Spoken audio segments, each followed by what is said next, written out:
5 minute 7 minute के बीच लगता है समय, इसको अपने जीवन का भगवान के चरणों में समर्पित कर दें। जब तक ये श्वासें चले तब तक आप लोग इसको करते रहें, आप लोगों का जीवन धन्य हो जाएगा। क्योंकि संत के आदेश का पालन करने से कोई भी मंत्र पढ़ा जाता तो उसमें पावर होती। जैसे आप लोग हमारे साथ पढ़ते हैं तो 10 बार पढ़ने का फल यही मिल जाता है, और इसके बाद जीवन भर पढ़ते रहेंगे तो अनेकों गुना फल मिलेगा, और आपके जीवन का 50% संकट आपका केवल 5 मिनट 7 मिनट देने से दूर हो जाएगा। तो आज आप लोगों को कुछ अच्छी बात बताएंगे जो जीवन भर काम नहीं आए, जन्मों जन्म काम आए। 2 बातों को भूलो मत, जो चाहो कल्याण, नारायण एक मौत को दूजे श्री भगवान। एक बार आनंद कंद भगवान की। आप लोगों को समय के अभाव में थोड़े में छोटी सी बात बताएंगे जो आपके जन्मों जन्म काम आएंगे। एक अपनी मौत को हमेशा याद रखो, पता नहीं किस क्षण आ सकती है, और दूसरे भगवान को हमेशा याद रखो कि वो मेरे साथ हमेशा है, एक क्षण मुझे नहीं छोड़ता है।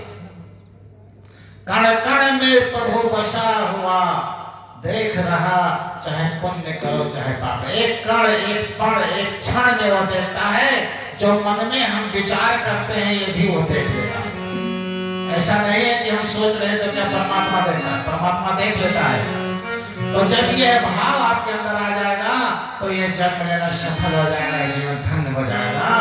तो इसीलिए आप लोगों को इसका लाभ भी बताएंगे। जब आपके अंदर ये 2 बात आ जाएगी, ये बात चलना शुरू हो जाएगा कि यह मौत हमारी कभी भी आ सकती है, और जितना हम जो कुछ करते हैं वो परमात्मा देख रहा है, तो आप लोगों का हमारे पास आना सफल हो जाएगा। आप लोगों का संत के दर्शन करना सफल हो जाएगा, हमारा यज्ञ करना सफल हो जाएगा। आप लोग कम नहीं है, बहुत हैं। क्योंकि कौरवों 100 थे और पांडवों 5 थे, लेकिन विजय किसकी हुई थी? पांडवों की, क्योंकि वो भगवान के तरफ मुड़ गए थे। इसलिए मेरे पास तो 65,000 से ऊपर लोग जुड़े हैं। मैं कहता हूँ बहुत हो गए, इतना ज्यादा क्या जरूरत थी प्रभु? 5,000 होते, 1000 होते, 500 होते तो बहुत था। तो इसीलिए हमारे पास जितने आते हैं वो बहुत लगते हैं। मुझे भीड़ की जरूरत नहीं, मुझे भक्तों की जरूरत है। मेरा कहना अगर आप लोग मान जाए तो मेरा जन्म लेना सफल हो जाएगा। क्योंकि 22 साल से मैं जीवों के उद्धार के लिए अपने आप को निकला हूँ, और जब मैं निकला हूँ तब मैं किस स्थिति में निकला हूँ आज बता देता हूँ। एक बैग, अचला लंगोटी और कंबल और चद्दर लेकर के निकला, और जाते थे किसी मंदिर पर तो वहां 4 दिन मीटिंग करते थे, भैया हम यज्ञ करेंगे तो कोई नहीं तैयार होता था। कहते थे बेटा किसी मंदिर पर छोड़ दो तो कोई मोटरसाइकिल से दूसरी मंदिर पर छोड़ देता था। वहां जाते थे मीटिंग करते थे, अच्छे लोग आते थे तो प्रणाम करते थे, गंदे लोग आए कहा ये तो अभी जवान है, ये दिन भर रहता है यज्ञ करने, कहता रात में चोरी भी करता होगा। हम कहें बेटा जो तुम लोग कह दो वही सत्य है, लेकिन मैं यज्ञ करने आया हूँ। जबकि मैं 21 साल तक अन्न नहीं ग्रहण करके केवल आलू भूज करके खाते थे। 2-4 दिन वहाँ कुछ बूढ़ बुजुर्ग आ जाए, जैसे माताएं आ गई, ऐसे 2-4 श्रद्धालु आ जाए, बाबा कुछ खाओगे पियोगे? कहीं ना बेटिया, अगर आपको खिलाने की इच्छा तो बैठी ले आओ, आलू ले आओ और वही भूज दे वही खा ले। तो कहा महाराज दूध वगैरह? हम कहते हैं बेटा अगर हमारे स्वेच्छा से कोई गुरुमुख हो, किसी के घर का गाय का दूध हो तो मैं 1 गिलास ले सकता हूँ, लेकिन सबके घर का नहीं ले सकता हूँ। तो कोई ना कोई हर गांव में मिल जाए तो वही 4-6 आलू खाए, 1 गिलास दूध खाए पिए, और उसके बाद पड़े रहे 2 दिन 3 दिन 4 दिन। तो लोग पूछे महाराज जी कैसे यज्ञ करोगे, हम लोग कहाँ से व्यवस्था कर पाएंगे? तो हम तो कहते थे कोई व्यवस्था की जरूरत नहीं है, आप लोग आइए, तसला ले आइए, थोड़ा सा लकड़ी हो सामग्री लाइए, हम मंत्र बोलेंगे, आप लोग हाथ डालिए, और अगर आप लोगों का कल्याण होगा तो 2-4 दिन में भीड़ बढ़ जाएगी, 11 दिन हमारी हवन चलेगी। तैयार हो जाए 2-4 माताएं बाबा हम आएंगे। तो बेचारे तसला लाए, 11 और दक्षिणा मिलता था 11 दिन में कितना 30 रुपए 35 रुपए 40 रुपए 11 दिन का। लेकिन मैं खुश हो जाता था और हमा करके आगे बढ़ जाता था, बेटा हमें कहीं अलग कहीं छोड़ दो। और कहते थे सभी लोग आटा ले आओ, आलू ले आओ और लिट्टी चोखा लग गया है, 3 दिन भंडारा भी हो जाता था। फिर उसके बाद आगे छोड़ देते थे, आगे चले जाते थे। आगे जाए तो 4-6 मंदिर, कम से कम हजारों मंदिरों पर ऐसे करते करते तो हमारी 10-15 या 20 हुई। 2-1 दिन तो जमीन में लेटे रहते थे, तब लोग तखत लाते थे। कहीं कहीं तो चोर मेहमान बनाते थे, कहीं कहीं नहीं बनाते थे, लेकिन उसकी चिंता नहीं करते थे, क्योंकि जब हमारा जो ड्यूटी में अपना ड्यूटी कर रहा हूँ, ये तो मैया चाहे किसी से चोर करा दे, चाहे डकैत करा दे, चाहे बदमाश करा दे, तो मैया कहती है। किसी की औकात क्या है कह देगा अगर मैया नहीं चाहेगी, लेकिन मैया मेरी परीक्षा लेती हैं तो मैं बड़े प्यार से सुनता, हाँ बेटा चाहे जो कुछ समझो, लेकिन मैं ये सब नहीं करता। ऐसे चले जाते थे। तब एक छोटी सी मशीन है, अभी वो मशीन, उसका डेली में उठकर पाँव छूता हूँ और 2 हार्न ले, और वो भी कैसे ले आज बता देते हैं। हमारे यहाँ गुलजार में शहर है, तो एक सेठ का लड़का, बड़ा लड़का मर गया, कैंसर पकड़ लिया। बॉम्बे में टाटा में मर गया हॉस्पिटल में। दूसरा लड़का, 2 ही लड़के थे, दूसरे लड़के को भी कैंसर पकड़ लिया बॉम्बे टाटा में। मरने की स्थिति में हो गया। संजोग से वहां पहुंच गए कि मेरे बाबा संत महात्मा है नहीं, तो कहां संत का क्या बात हुआ? संत नहीं रहेंगे तो पृथ्वी रहेगी। घिरी बदरिया पाप से बरस रहा अंगार, और संत ना होते जगत में तो जल जाता संसार। आज ये पृथ्वी टिकी है तो आप लोगों के बदौलत। मैं बहुत सौभाग्यशाली हूँ जो आप लोगों जैसे भक्तों का दर्शन करने को मुझे मिल जा रहा है। कि भगवान ने क्या कहा है कि वो दो मुझे संत सदायत प्यारे, वो दो मुझे संत सदायत प्यारे, ओ मुझे संत सदायत प्यारे, जिनकी महिमा वेद उचारे, जिनकी महिमा वेद उचारे,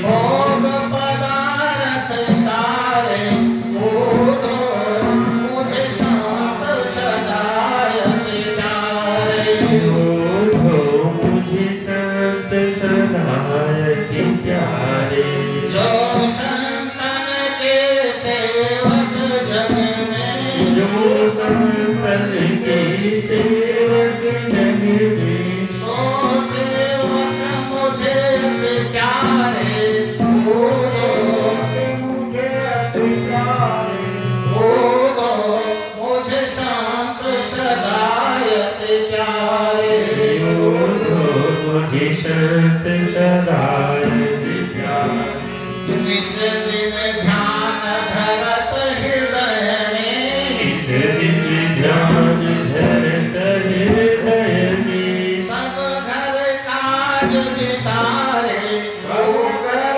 काज विसारे, वो दो मुझे संत सदायत प्यारे, वो दो संत सदायत प्यारे। एक बार वो संत हनुमान तुल्ला की।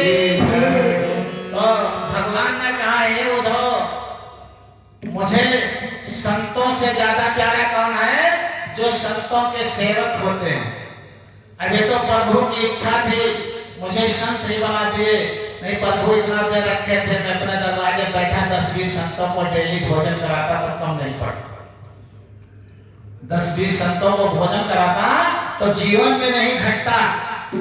इतना संपत्ति प्रॉपर्टी दे रखे थे। और आज के 25 साल पहले 1,00,000, 1.25 लाख, 1.5 लाख महीना कमाता भी था, लेकिन मुझे शांति नहीं मिलती थी, मुझे अशांति ही फैलती जाती थी।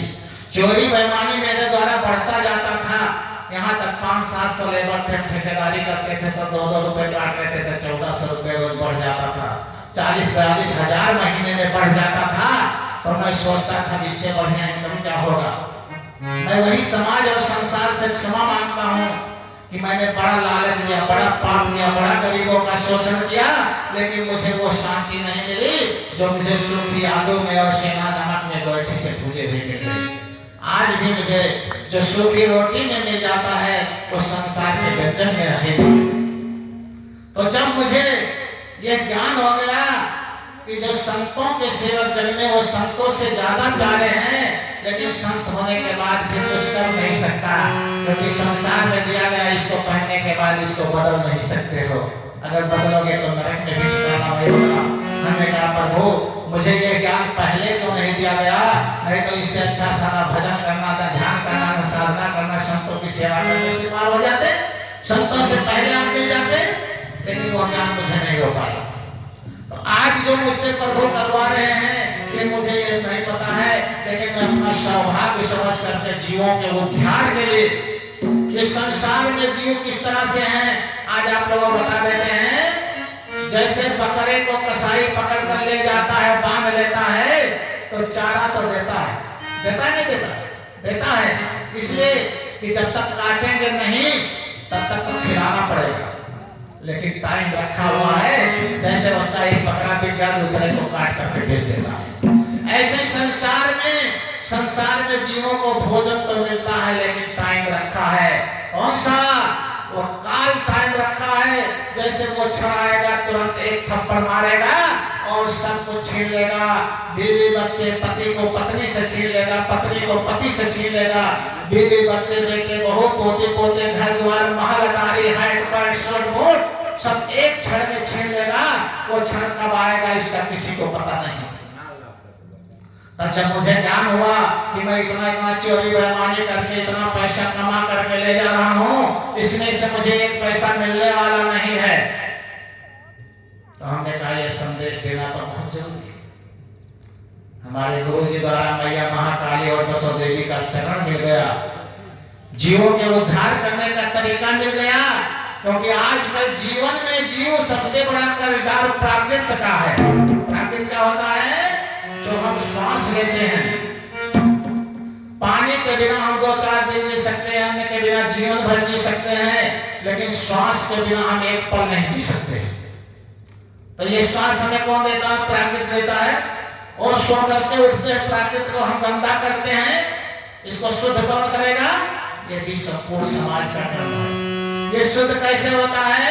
जो हम आहुति डालते हैं, जब हम हवन डालते हैं, इससे हमारे प्राकृत को शुद्ध आहार मिलता है।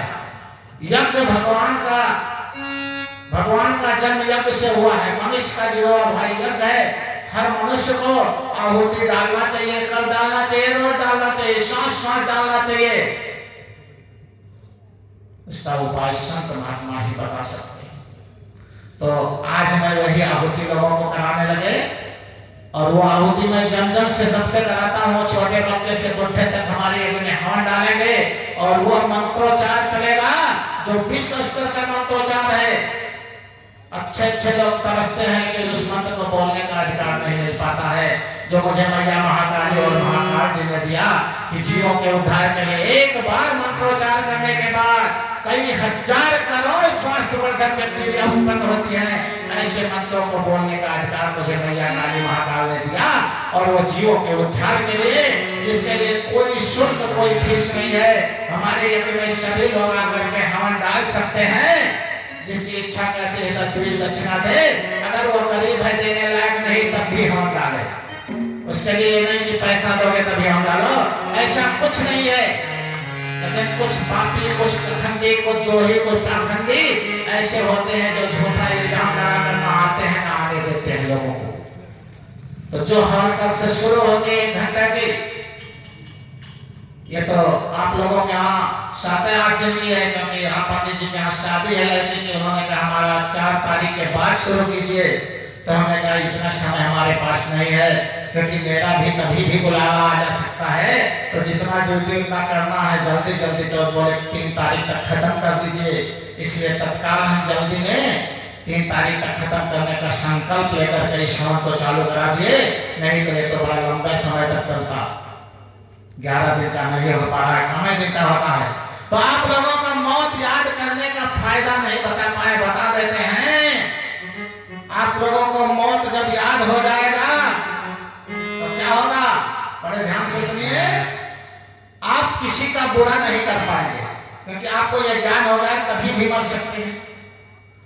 आप किसी का बुरा नहीं चाहेंगे, आप किसी का अहित नहीं करेंगे, क्योंकि आपको ज्ञान हो गया अभी हम उसको एक थप्पड़ मारेंगे, हो सकता तुरंत मर जाए। अभी हम उसका अहित करेंगे, हो सकता तुरंत मर जाए। अभी हम चोरी करेंगे, हो सकता तुरंत मर जाए। अभी हम किसी के साथ बेईमानी करेंगे, हो सकता तुरंत मर जाए। तो आप किसी का बुरा नहीं चाहेंगे, आप किसी का बुरा सोचेंगे भी नहीं, क्योंकि आपको सच्चाई का ज्ञान हो गया। धन दौलत महल अटारी पति पत्नी बीवी बच्चे परिवार एक क्षण में छूट सकते हैं, वो क्षण कभी भी आ सकता है। शाम को आंख बंद के हार्ट अटैक हो गया, सुबह आंख बंद के रह गए, चले गए, उसमें से कितना धन जाएगा भाई? जो हम किसी के साथ अच्छा किए होंगे वो चला जाएगा, जो बुरा किए होंगे वो चला जाएगा। जिसको ये ज्ञान हो जाएगा वो उसी क्षण से ये कार्य करना बंद कर देगा और फिर वो धर्मात्मा बन जाएगा। फिर आप किसी का भला ही सोचेंगे, हमेशा किसी का हित ही सोचेंगे, किसी की बुराई सोचना बंद हो जाएगा। तो जीवों को धर्मात्मा बनने के लिए, दूसरे का भला करने के लिए क्या करना पड़ेगा? हमें एक चीज का ज्ञान करना पड़ेगा कि हम किसी का अहित नहीं सोचेंगे। क्यों नहीं सोचेंगे? हम पता नहीं कब चले जाएंगे। जब हम दूसरे का अहित देंगे, जो हम दूसरे को देंगे वही तो हमें मिलेगा। अगर हम रात में बैठ करके सबका नुकसान मनाएंगे तो हमें क्या सुबह कुछ मिलेगा? पानी बिना मर जाएंगे। लेकिन रात में खड़े होकर रोएंगे, हे भैया इन जीवों के उद्धार के लिए आप इनको सद्बुद्धि दीजिए। संसार में बुरा से बुरा इंसान भी होगा तो संत उसको भी भला करने के लिए ही सोचता है, उसका बुराई नहीं सोचता है, क्योंकि उसका जन्म इसीलिए हुआ है। तो जब सेठ जी का लड़का वहां बॉम्बे मरने की स्थिति में था और लोगों ने कहा महाराज जी अब संत नहीं रह गए दुनिया में, हमने कहा आज हमको मौका दे दीजिए। मैं शीतला माता के मंदिर पर एक पांव के बल से खड़े हो गया, 8.5 घंटा खड़े थे। जब 8.5 घंटा बीत गया, लगा मेरी कमर टूट जाएगी, अब पांव बदलना पड़ेगा। हमने कहा माँ मेरी जान निकाल लो, लेकिन उस लड़के को जीवित कर दो। अगर इतना भी तुम नहीं करती हो तो मेरा जीना रहना बेकार है। आज संतों का अपमान हो रहा है। तुरंत आवाज आई, तुम उसके लिए जान दे देगा? हम कहा जल्दी ले लो। ठीक कर दिया लड़के को। वहां हमने फोन किया, आईसीयू से लड़का बाहर निकाला गया। डॉक्टर ने कहा जाने नहीं देंगे, वो बाबा जब तक नहीं आएगा जिसने इस तरह लड़के को बचाया है, क्योंकि 72 लाख रुपए अमेरिका का डॉक्टर ले लिया, ठीक नहीं करता। हमें बुलाया गया, सेठ तुरंत यहाँ से हमको गाड़ी से लेकर के गया। डॉक्टर ने कहा महाराज एक लड़के को और ठीक कर दो। हम कहा मैं खुद मर सकता हूँ, ऐसा काम नहीं कर सकता। ये तो पूरे बाजार और समाज और हमारी संतों की प्रतिष्ठा आ गई, वहां मैंने अपनी जान की बाजी लगा दिया। तब वो सेठ ने कहा महाराज जी हम आपको एक मशीन और 2 हारम खरीदे थे। हमने कहा नहीं ऐसा, हम 350 रुपये इकट्ठा किए हैं, ये पैसा आप ले लीजिए और लगा करके खरीद लीजिए। तब वो मशीन और 2 हारम लिए, तब से हम उसका पाँव सोते हैं उठते हैं। उस मशीन से लोगों को बाणी सुना करके पूरे माइक साउंड और एक टेंट वगैरह सब हो गया। इतने नहीं, हमारा एक टेंट फट गया था। आपके नसरतपुर में एक मुन्ना है, मुन्ना पाड़े, जानते होंगे कुछ लोग, पुलिस में थे, रिटायर हो गए। तो कहे महाराज ये टेंट आपका फटा, थोड़ा पैसा इकट्ठा कर रहे हैं, 14-15 हजार लग रहा है, इकट्ठा हो जाएगा तो खरीदेंगे। उन्होंने बेचारे कहा महाराज जी हम देते हैं। 5000 रुपया उन्होंने दिया। कहा महाराज जी आप टेंट खरीद लीजिएगा, आप टेंट के लिए दे रहे हैं, मत लगाइएगा। उसके बाद में चलते चलाते किसी दिन 100, किसी दिन 200, उनकी पत्नी भी दे, वो भी दे, 7600 रुपये हमको दे करके विदा किए और कहे महाराज जी जो व्यवस्था हो पाएगी कुछ कीजिएगा, कम पड़ेगा तो कुछ और देंगे, लेकिन टेंट मेरे तरफ से ही खरीदना है। ऐसे ऐसे लोग पड़े हैं जिनकी वजह से हमारी यज्ञ चलती है।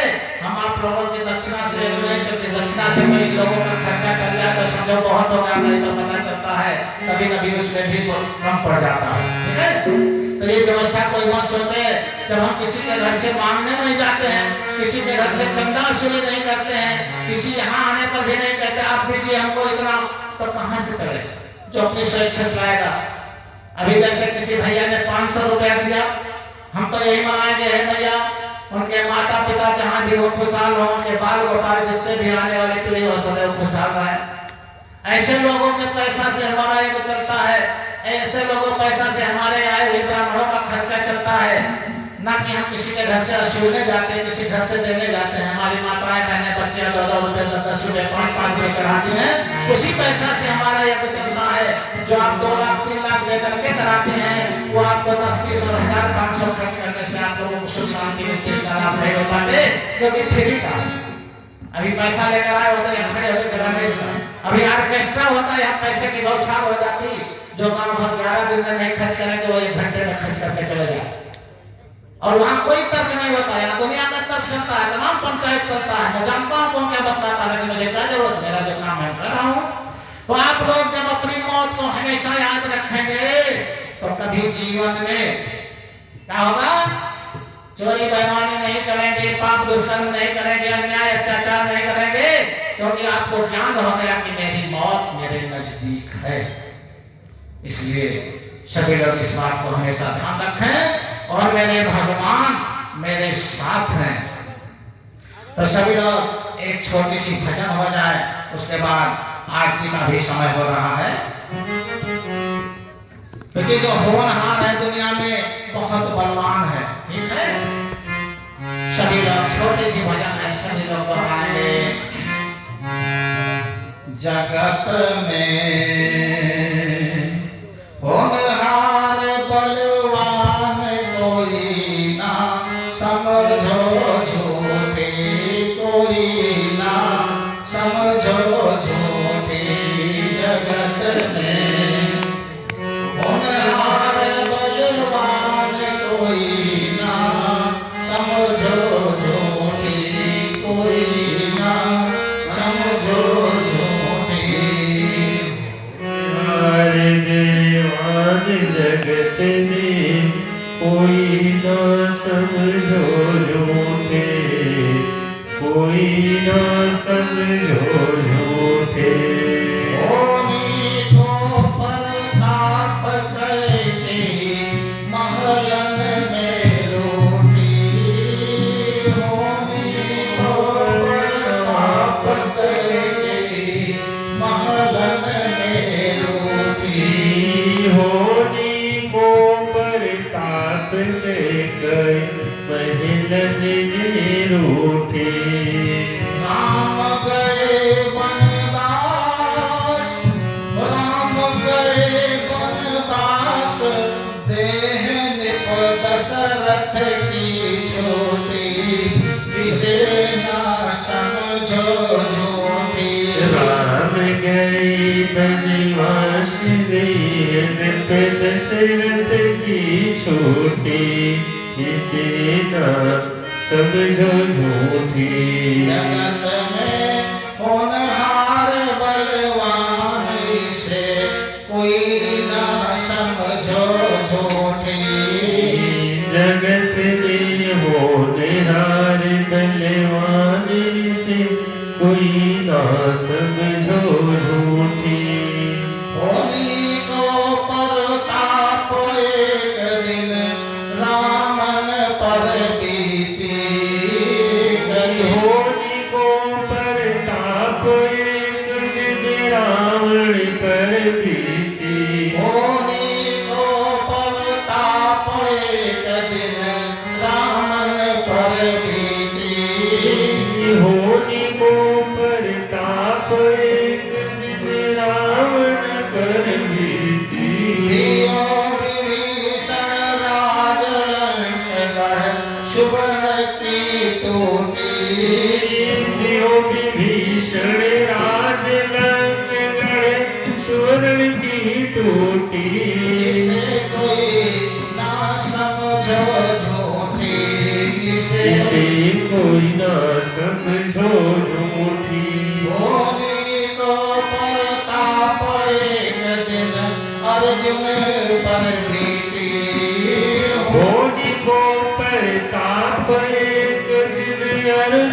पर बीती। अर्जुन में बाण गोपियां भीलन ने लूटी, इसे कोई ना समझो झूठी। अर्जुन में बाण गोपियां भीलन ने लूटी, इसे कोई ना समझो झूठी। इसे कोई ना समझो झूठी।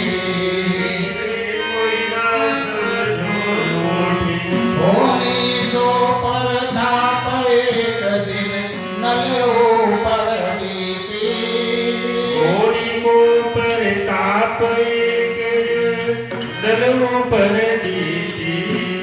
श्री राम चेत मन मूर्ख 84 छोटी, इसे कोई ना समझो झूठी। राम चेत मन मूर्ख 84 छोटी, इसे कोई समझो ना झूठी। जगत में होनहार बलवान, इसे कोई ना समझो झूठी। जगत में होनहार बलवान, इसे कोई ना समझो झूठी। इसे कोई ना समझो झूठी। इसे कोई ना समझो झूठी। इस बाबूलानंद कंद भगवान की जय। जब इतने बड़े बड़े लोगों के ऊपर पड़ा नहीं टल पाया, तो हमारे आपके ऊपर पड़ेगा तो कोई टल पाएगा? इसीलिए सबके लिए यही संदेश है, संतों की संदेश को माने और ये जो होना है उसको झूठा मत समझें, उसको सत्य मान लें और सत्य मान करके भरोसा कर ले। जितना हम चोरी बेईमानी अन्याय अत्याचार करते हैं, कबीरा कबीर साहब ने क्या कहा? कबीरा ऊंचे आवाज को, कबीरा ऊंचे आवाज देख को मत करना अहंकार, एक दिन धूम लेटना ऊपर जमेगा हार। कबीर साहब कहते हैं अपने ऊंचे महल अटारी को देख करके गर्व और अभिमान न करो, वो क्षण आएगा जो जमीन में चले जाओगे तुम्हारे ऊपर खास जम जाएगा। ये महल अटारी का एक ईंट नहीं जाएगा, बैंक के पैसे का 1 रुपया नहीं साथ में जाएगा, चोरी बेईमानी करके इकट्ठा कर लोगे एक कौड़ी भी साथ में जाने वाला नहीं है। दिन वही आएगा जो जमीन में नीचे चले जाओगे, ऊपर से घास उग जाएगा। इसीलिए जो मौका मिला भगवान के चरणों में रहने का, उसमें धोखा ना होने पाए। भाई मैंने तो अपने सारे जीवन का हर सांसों को मैया के चरणों में समर्पित करके और जीवन का आनंद लेने लगे, और मैं चाहता हूँ जीवन भर ऐसा आनंद दुनिया को देते रहूं। ऐसा जीवन में मौका मिलने वाला नहीं है। एक